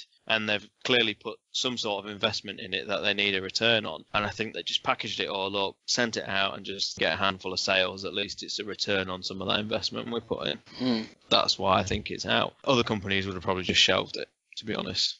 Yeah. As I said in the previous podcast, I wonder if it was something, as you said, apart from Operation Raccoon City 2, perhaps it was something to do with a Wii U game of Bio-Ops, and it's an amalgamation of them put into something. And I think, as George Trevor would say, it sounds like a bit of a missed opportunity with the experiment, because if they had actually bothered to put that into a constructive and cohesive game, I think there would have been a lot more positive vibes going on. Because, we as Resident Evil fans, we don't mind. I mean, there's no one will sit here and say that Survivor, for example, plays well as a light gun shooter. Yeah, it's quite terrible in many ways. It's worth me just saying as well that I tend to be very loyal to the series of games that I like. So much so that I will actually buy often knowingly bad games just to complete the collection. So, for example, one of my favourite game series of all time is Castlevania, and I actually own the absolutely atrocious Wii game called Castlevania Judgment. It's awful. It's like an arena-based fighting game on a series that was, a classic 2D side-scrollers. Yeah. I own Soul Calibur Legends, also on the Wii. This is a 1v1 fighting game, and this was like a third-person hack 'em up using the Wii controller. These are atrocious games, and yet, because they have, at times, okay-ish production values, like Castlevania Judgment has an absolutely amazing soundtrack to it, they are, in their own little ways, better than Umbrella Corps. Because I just literally cannot give one single positive to this game. There's not one thing I like about it. So I am coming from a background of owning a few shit games in my collection, and this one really does just take the cake. My other thoughts on why this was released is just simply because if someone had greenlit it and they could have axed it, the reason why it was continued to be justified and eventually pushed it out was this whole idea which they're now pushing now for separating the franchise into different game styles. Kind of overtook this. They went, oh, well, we had this in the pipeline already. It's action-based. We'll just say this is part of the action concept that we're now going to push certain games in and have our horror in the other direction. And I think that would be another reason why they would justify releasing it, even though it's, it is what it is. Bats? The future for this game for me is when I come home from work, I'll sit down with it for half an hour and try and beat my time on some of the experiment levels. That's all I'll ever do. And I'm grateful for what it's added to the canon with the few little bits of world building, and that's all it is to me. I couldn't really give a shit if it's the shittest multiplayer game that's ever been created, because that's not what matters to me. No, I understand that. I would never play any of the Mercenaries games, so I don't care if raid mode is the best thing since sliced bread. It would never cross my mind to play it, for example. But, what I said earlier, Survivor itself, for example, Resident Evil Survivor, it's not a great game in terms of controls or, the way it handles and everything like that. It's all a bit substandard, but overall there's good story, there's and it's kind of nostalgic, it's got lots of things going on for it, and there's that element of, I like this little bit, this is alright, I can forgive the other things. But is there enough in the experiment as a single player canon storyline to make you justify paying the price and to go, this is alright, this is good, I'll happily put this in the timeline? No, it's not worth the price, but considering we thought we were going to have to justify going back to the real police station and the real Raccoon City in a canon sense. And as it turns out, we didn't have to do that. Apart from the Antarctic Base, there's nothing in the experiment which contradicts anything. It's mostly ambiguous. It mostly solidifies sort of events we knew were happening behind the scenes but were never really brought to the surface. And it's got firm dates in it as well, which is great if you want to write a timeline. I'm more relieved than anything else because I was expecting it to be a massive clusterfuck. But it doesn't harm too much. I think that's why I'm not particularly bothered about it. We don't have a Simmons-sized retcon. Yeah, there's no massive dinosaurs, there's no 50-foot plants. It is what it is, it's fine. I think now I'm over the sort of initial anger phase of this. I think what just surprises me the most is how much they've charged for it. Okay. I think that's the side Capcom have really milked this. Whereas it doesn't really deserve any money to it at all, because like I say, and I've stressed this a lot, there's lots of free-to-play games out there which are actually really good. Well, maybe Capcom will realise that now, because the DLC's free. There's more maps coming out. There was a new patch released yesterday. Yeah. So they are trying. I think you're right. I think they have realised they fucked up. I think they should have released it for free and added the DLC as paid, and skins and stuff, and spent more time crafting that part of it and extra maps. They could have even done but it's too late now. It's too late now to do that, because they'd have to refund everyone who's paid. Well, they might still do it, but they'd have to refund everyone else who's bought it. They could have just done something like what they've done with Street Fighter 5, whereby you get like an unlockable currency in game to buy your cosmetics and things. Okay, well, does everyone want to give a mark out of 10 for the game? Rombie, what would you score out of 10? I'm going to abstain from giving a score because I only managed to play the multiplayer, and I've only seen some of the stuff regarding the single player. But as far as the multiplayer goes, it's an abysmal 1 out of 10. That's low. I'm not saying it because I'm being harsh. As a multiplayer game, it is really dire. It's like functional enough to play, but there's slow loading, long load times for matchmaking. There's very small maps, which aren't conducive to multiplayer games. There's bugs. It's very vague on its mission directives when you play the mission modes. As Sean said as well, there are much better games out there that don't cost anything. That's the lowest score I think anyone's ever given a Resident Evil game in a Resident Evil podcast. Stars? 1, irredeemably bad. Mr. Spencer? Well, I never really played it, so I can't really give it a fair score, but based on, like, what kind of game it was a game designed by a committee rather than a single visionary. It was a game designed to get a quick buck, and for that alone, I'm going to give it a 1 as well. All of a sudden, they've patented it and packaged it. Slapped it on a plastic lunchbox, and now you're selling! Selling! Oh, that's good. Nice Jurassic Park quote there. Get you out of your system. Batman? Well, from what I wanted from it, I just wanted a cheap and cheerful shooter set in the Resident Evil universe. I wasn't bothered about it being a quality multiplayer shooter. I went into it with 0 expectations, so I don't think I could have been disappointed by it. So in that respect, I think I will give it a 5 out of 10. It's better than Gaiden, it's better than Gun Survivor 2, it's better than Operation Raccoon City, and Code Veronica, obviously. So, yeah. That's a kidney punch and a half, isn't it? 5 out of 10. That's average 5. Well, there we go. Okay, good news, chaps. We've had a call-in from everyone's favourite angry Resident Evil fan. It's Vito, who will be supplying us with many of the quiz questions this week. So hold on tight. Let's hear what Vito has to say. I really don't know where to begin with this. Capcom released a demo this past Friday on PlayStation 4, so I decided to download it and play it. I could just only play the tutorial, and I'm very thankful for that, because Jesus fucking Christ, this game is horrible. I'm sorry, but it's just fucking horrible. Not 1 minute in. 1 minute in. And I already have screen tearing, frame rate drops up the ass, it has horrible controls, it's very bland, the graphics are not very good, and it seems to be running at 20 frames per second.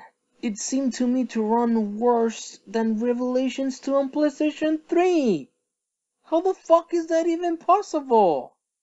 It seems kinda stupid now to complain about Resident Evil 5's frame rate on PlayStation 4 now. This game is just fucking bad, people.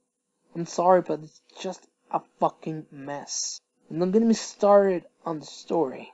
If the tutorial is of any indication of the story this game has, then it's complete bullshit. It's just bullshit. Some few sentences before every mission just doesn't cut it. And what's really disappointing is that the premise of the game is really good and interesting. Rival companies fighting each other for Umbrella's research. It's very interesting. But no, everything gets wasted here, because the game doesn't have a narrative. No cutscenes. Would it have really killed Capcom to have 1 fucking cutscene at the end of the experiment? 1 cutscene. Nope, they're very cheap, and I hope you like reading, because that's all you're gonna do to get the story of this game. Fucking pathetic. Now, not only that, the main character is just boring. Nobody seems to give a shit about him. This game would have been the perfect opportunity to bring past characters back. Bring back Nikolai. Instead of Hunk wannabe 100 and something, bring the real Hunk in. Let it be his story. But no, you get a nobody. And worst of all, this nobody turns to be Hunk's successor. Bullshit. Bullshit. $10 says you will never see this character again. Never. I don't care what anybody says. Gaiden is no longer the worst game in the series. Fuck that. It's this game. This is by far the lowest point the series has ever been in. The worst. And it's worst because it's fucking canon. If it wasn't canon, I would have been a little more forgiven. But no. The starring was right. I think we need to put Vito on suicide watch. No. Can't even work himself up into a frenzy, can he? Resigned. He's literally broken. That recording's an embodiment of how the game made me feel in the beginning. I'm sort of over it now, I've got better. But Yeah, it's just what can one say? Worst game since Gaiden? I don't know, that's wrong. There's no way this game is worse than Gun Survivor 2. I mean, come on.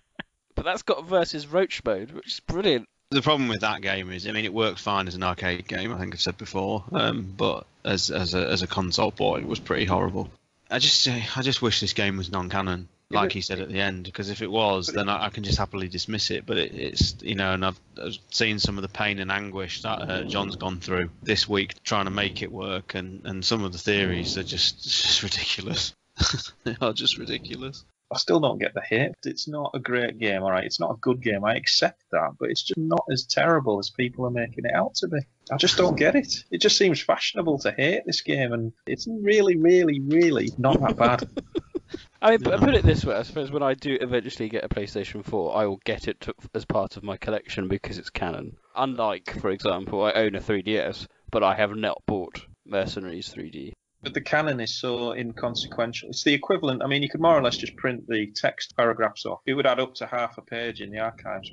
Mercifully, it is inconsequential, but the biggest problem we have now is there's various people in the community that want more of it than I think Capcom are intending. Some people are really pushing this Wesker clone angle hard, and and it's one of those things we just all ignore it. It will go away. Well, when there's so many Weskers to play with, why clone it? Don't. I mean, you could even bring back someone like William Wesker and just go, oh, he didn't die after all. At least that would be far more. This is how pointless it is, right? If Capcom really, really, really, really wanted this mysterious person to be Wesker, all they had to do was set the experiment between 2007 and 2009, and it would have made not one bit of difference. Yeah. So why, if they wanted Wesker to be in there, did they set it after his death? Because they want him back for future time. The thing is, do you think the experiment has a double meaning? It's not just an experiment within the game, but it's an experiment to see how the fan base take to actually sort of gauge reaction. I mean, let's hint at Wesker and let's see how the community take it. And if they really want him back, then we'll do it. We'll retcon it. You're probably right. You are. You're probably right. It's the most meta That's thing. The frightening very thing. meta. They couldn't pull it off again, bringing him back, could they? It would ruin one of the better conclusions in the series. Like we've said before, as ridiculous as the final battle is in the volcano, it is a nice bookend to Chris and Wesker's conflict. And if they were to pull the rug from under the community and say, well, actually, guys, you ruin that moment, you ruin the game, and you ruin the storyline all in one go. And that's the only saving grace of the game. Thank you, Vito, for that call-in. That was always appreciative. So that concludes our discussion on Umbrella Corps. I hope you enjoyed it. We'll now move on to this podcast edition of Neptune's Biohazard Quiz. New format. New questions. And new challenges.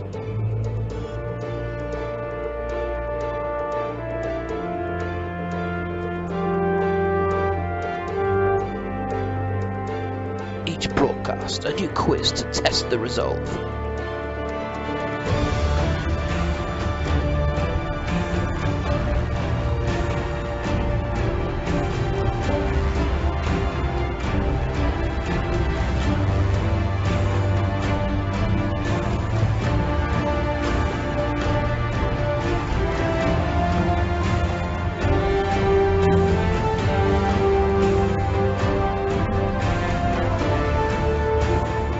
Welcome to Neptune's Biohazard Quiz!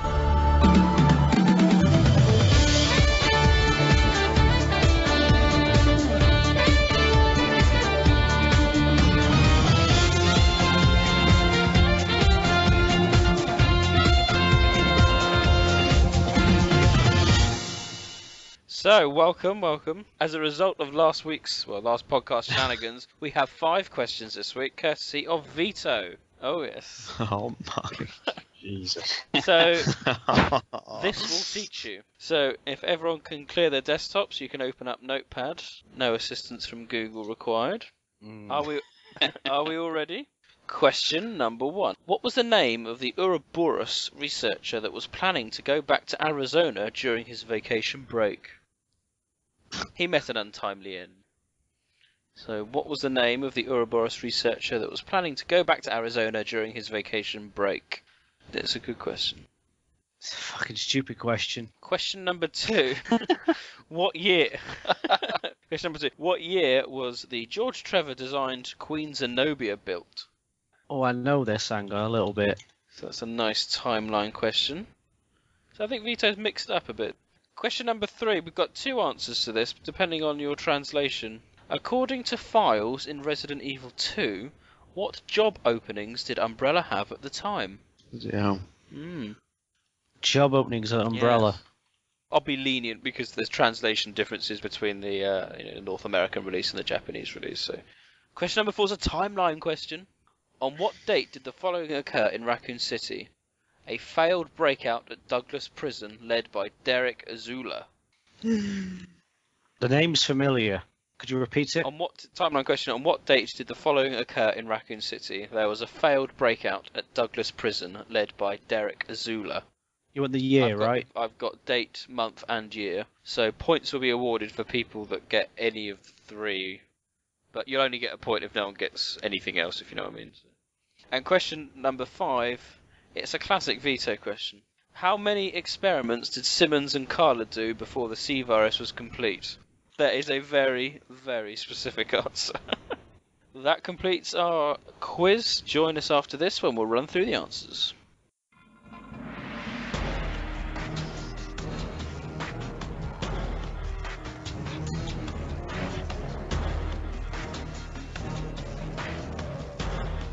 It's shit. You will bring me your own obituary. Really, really poor. I don't need your excuses. You are hereby terminated. I think it is unforgivably bad. I think it is genuinely one of the worst games I've played in as long as I can remember. Do not concern yourself with things you cannot hope to understand. BOWs were quite fearsome and an actual challenge, and I thought the maps were pretty fun. The controls were fine, the camera was fine, and it's fine. So yeah, fuck you all. Indeed, your resilience is commendable. What do you expect from a corporate headquarters belonging to a company? They're gonna have the fucking logo on the wall. Guts and determination. Good show.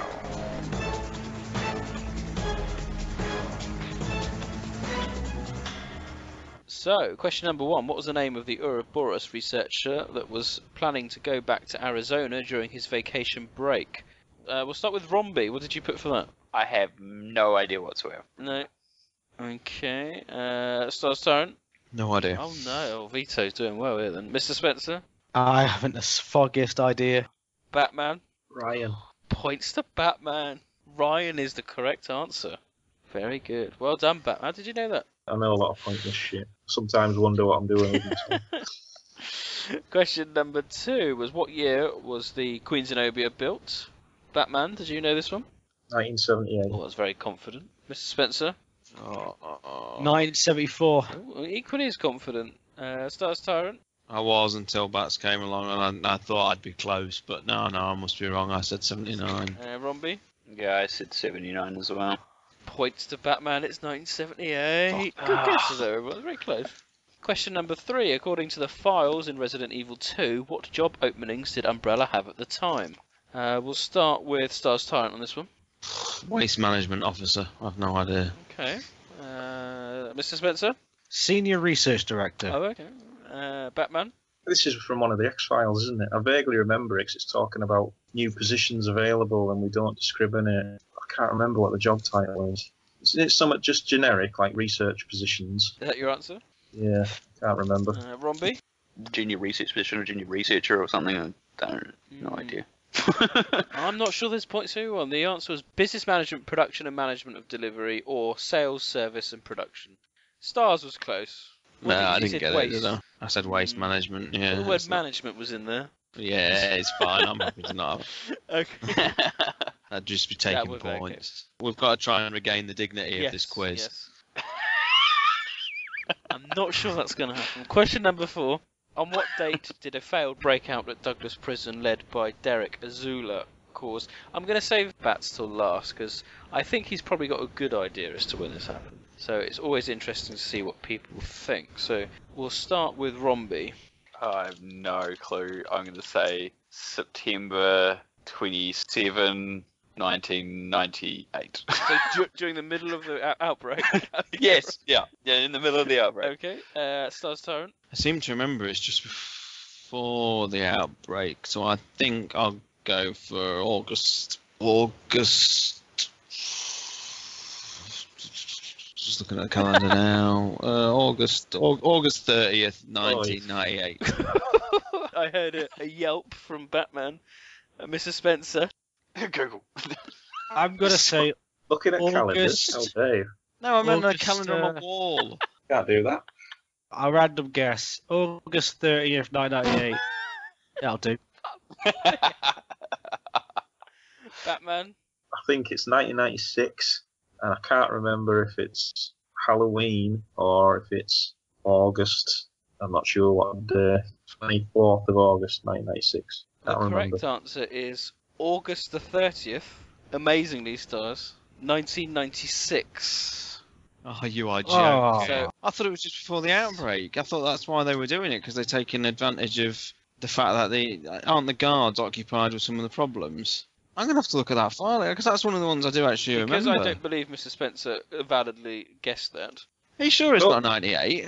No, because I don't think it's related to any. Is it anything not? I major. always No, thought, I thought it's, it was... it's just from a newspaper clipping, isn't it? Oh god, I thought it was... What am I thinking of then? I'm sure there was a prison breakout at some point through security lapses at Well, the prison Survivor. because of what's going on. Is it Yeah. Survivor?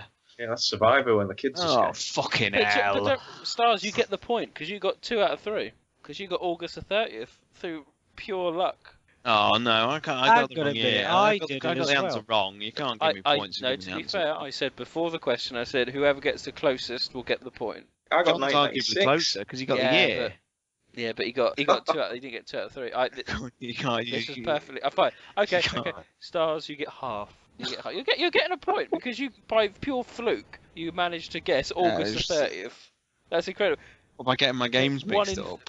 1 Fucking out hell. of 365 chance, and you get the right date. Incredible. So there we go. Mr. Spencer, I don't believe you guessed that. You just copied Stars Torrent. It's worth It a is shot.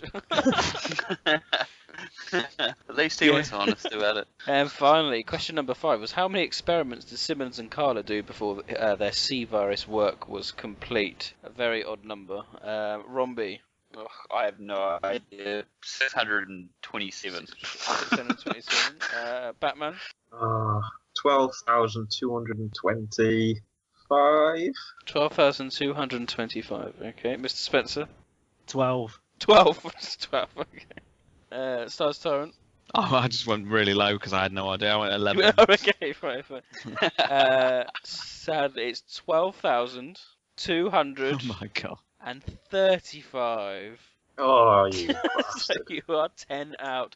That's unfortunate. Maybe we ought to point. revise these numbered questions, like when it's like that, and just have the person. I'm get the This is convinced punishment. when Vito sends these questions out, right, and he hears us like struggling over it, I bet he gets off to it. Let's have a look at the final scores. This week's winner with 2 points is Batman. In second place, it Stars Tyrant with half. And joint third is Rombie and Mr. Spencer with 0. So well done, everyone. So that concludes up. Whoa! What's that noise? Uh-oh. That's our bonus non-canon corner round alarm going off. There we go. We have a bonus non-canon corner round. This question is a bonus round. It's worth 2 points. So Rombie, you can still win this. Why'd you pick on me? Got the Yep. car manufacturers again. I dread to think what this is going So to be. this comes in from USS Command, and it's a beauty. Okay, so we want you to think very carefully. What is the name of the adult Biohazard game exclusively available in Japan? By adult, I mean pornographic. George Trevor would have got that one. Yeah, pornographic one. Like, is this official? I don't think it's official. Right, is it a doujinshi? I don't know what that means. Oh. Clearly that's not the answer. No. It's a form of erotic comic. That's what they called him in Oh Japan. yeah, probably. I think it is. Yeah. Because a friend knows his stuff about that thing. Friend Friend. knows his stuff. About that thing. Yeah. Yeah. because a friend reads them. So, what is the name of the adult Biohazard game exclusively available in Japan? This is worth 2 points. What's a game? It's a game, you said. These are specific. Well, I think it's an interactive game / comic thing. So it's a flash animation. Yes. And this is only in Japan, and it's not official. So that could be a lot of things then, because there's a lot of fucking Resident Evil. Yeah, hentai there'll be a out there. play on the name somewhere, won't it, I'd imagine. So, has anyone got any answers? Rombie, I have no clue. It could be anything. have you got a funny play on name? No. Stars Tyrant, did you know it? No, I'm even trying to come up with just some cheap innuendo or a good pun, but I can't think of any. Oh, it's not too much like that. Mr. Spencer? I'm trying to think, because it's got to be some kind of hentai, and I'm thinking it's. Can you come back to me while I think this over? Is that all right? Yes. That's why you've got enough time to use the old Google search engine. Yeah. Or check your comic book collection. Batman. Umbrella Porks. Oh, God. Give him the point. Give him the point for that. That's amazing. I had a good minute to think of that one, to be fair. Mr. Spencer, any ideas? Right. I don't know if I can top Umbrella Porks, because that was pretty good. I don't know the answer. I'm in a battleground on WoW. Don't care. Okay. You can all Google it afterwards, but the answer is Biohazard 3 Horror in the Horny Tentacle Mansion. Oh my fucking days. Is that That real? is real. Is that honestly That real? is real. Is it canon? I don't know. Yeah, I'm sure it is. Gotta be more canon than Umbrella Corps. Oh, There we go. It didn't affect the outcome of the quiz, but thank you, USS Command, for that. Non-canon corner is here to stay, folks. Thank you very much. That definitely now concludes the quiz, so join us next time when we'll have more questions. So, thank you all for joining us for the podcast. The next podcast is going to be really interesting. We're going to do a podcast on Biohazard the Stage.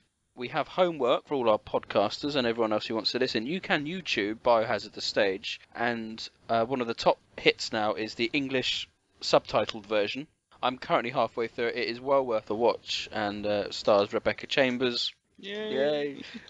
Chris and Piers, amongst a lot of other interesting new characters. And just from watching the first half, there's a good mystery building, and I look forward to finishing it. But the idea is that we're all going to watch it, and we're all going to have a massive discussion on the stage. It's time, placement in the series, whether it's been a success, and what everyone thinks of it. So, if anyone wants to have any MP3 call-ins, they're more than welcome to do so. We'll welcome your thoughts. If you've got any questions for the team, again, you can pop me an email or a private message on PU. That doesn't necessarily have to be for the quiz, but questions you may have about the stage itself. So, Sorry for interrupting, Nick. Right? You just remind me of something about questions. Right. So, what's the name of that guy that sent that question in for the porn hentai thing question? What's his name? USS Command. My question's this: how does he know that? Well, there we go. Well, there you go. See, fucking perverts asking us questions. I mean, how does he know that stuff? Because he probably fucking read it. Well, yeah, back in the day, I remember the hentai section for Biohazard Extreme's website. Oh yeah. And that used well, to they be had quite they had infamous. one of them. Really? Yeah, it was quite infamous. I mean, it was all just stuff that you could these days probably if you did a Google search. Yeah, ironically. I remember Biohazard Extreme. That was one of the many websites that were around. So yeah, we welcome any questions you may have for the team. I think Batman certainly knows the stage better than most, having been following its progress from its inception. So send us some questions. We'll endeavour to answer as many as you can. So on that note, I will bid thee farewell. It's goodbye from me, Neptune. Goodbye from me, Batman. Goodbye from me, Stars Tyrant. Goodbye from me, Rombie. And it's goodbye from me, Mr. Spencer.